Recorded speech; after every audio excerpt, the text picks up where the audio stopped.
Remember too that despite the social media slogan, trust Black women, you too have to be trustworthy. Black faces in high places are not going to save us. Just look at the Black proponents of Cop City in Atlanta's leadership class. Black faces in high places are not going to save us. Just look at the Black woman's hand, ambassador at the UN, voting against a ceasefire in Gaza.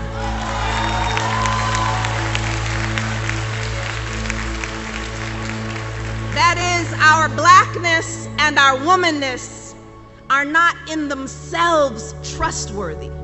If we allow ourselves to be conscripted into positions of power that maintain the oppressive status quo, our Blackness and womanness are not themselves trustworthy if we support the occupation of Black neighborhoods with so-called better trained police, or remain silent about the genocide of oppressed peoples around the world funded by our tax dollars.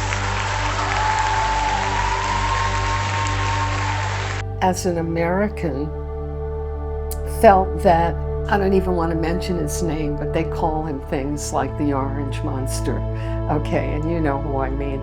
That him and his White House, that's why what they are doing is so disgusting, because it's against the tide of the whole world's sense of sharing and the whole world's sense of learning from each other's materials. You know, like Beyonce, of course, I have a real problem with the long blonde, braids, okay? And of course now it's become a thing with everybody, which, makes you understand though, as I write about in my first book, I think the last chapter I have is called It's Just Hair. It's just hair, okay?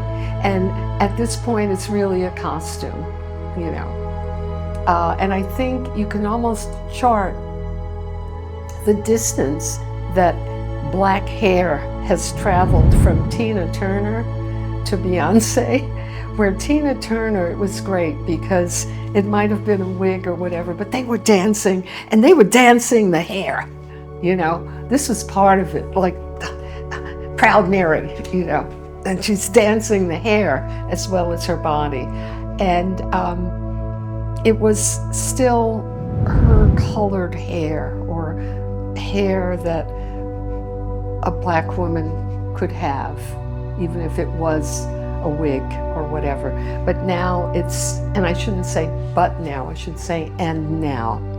And now it has transformed to Cowboy Carter wearing blonde braids, not braids, but blonde whatevers down to her bahuma. So is somebody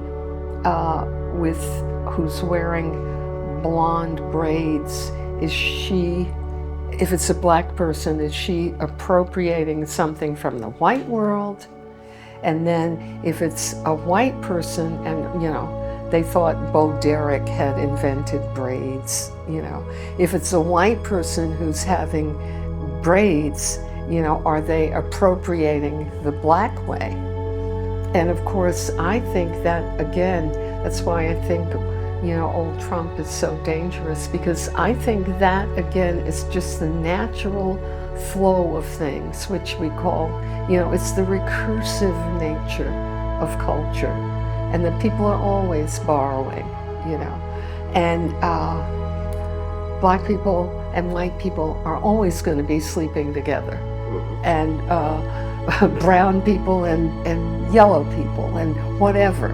I mean, that's just the nature of nature, and I don't resent the fact, and I'm not ashamed of the fact that I married white people twice, because I married people who deeply loved me. I don't know that there's an answer to that question, like that we can put our finger on is this appropriation, or is this, or the fact that,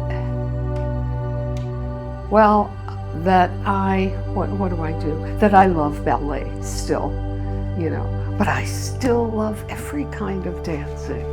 But I feel that I own that as much as I said, as much as, any white person owns, and everybody white thinks that it's their music.